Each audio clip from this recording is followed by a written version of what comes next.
एक बार की बात है। जनकपुर नाम का एक गांव था। गांव में सब लोग खुशी से रहते थे। उस गांव में एक परिवार रहता था। बिरजू, बिरजू के पत्नी मीरा और उसकी बेटी गीता रहती थी। बिरजू का एक राशन का दुकान था। होली का दिन आ रहा था। सब उसी की तैयारी में लगे हुए थे। बिरजू भी अपनी दुकान पर रंग पिचकारी सब लाया था। इन दिनों में उसकी अच्छी दुकान चल रही थी।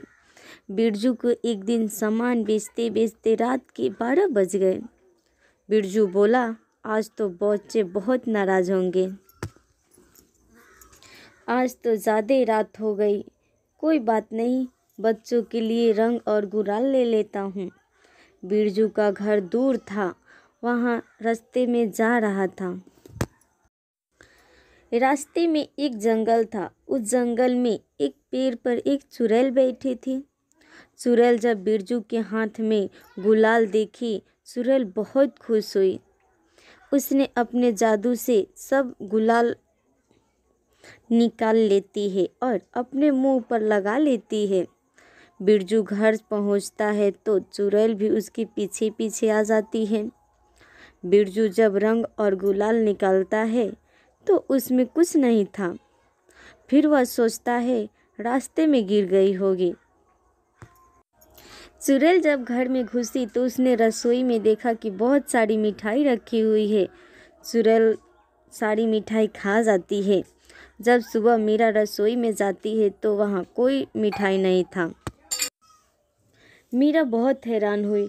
उसने सोची, आखिर मिठाई कहाँ गई। इधर चुड़ैल अब बिरजू के अंदर घुस जाती है और उसके साथ कभी दुकान पर चली जाती है तो कभी रंग खेलने लगती है। ये सब देखकर मीरा बहुत दुखी हुई।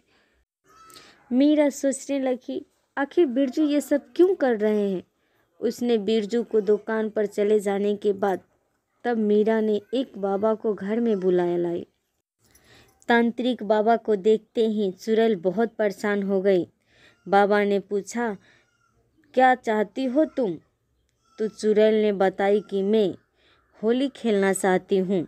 बाबा ने कहा, आखिर क्यों, तुम क्यों होली खेलना चाहती हो।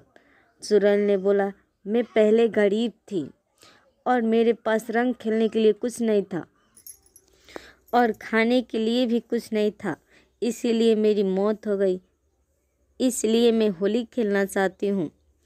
बाबा ने कहा, ठीक है, लेकिन होली खेलने के बाद तुम चली जाएगी।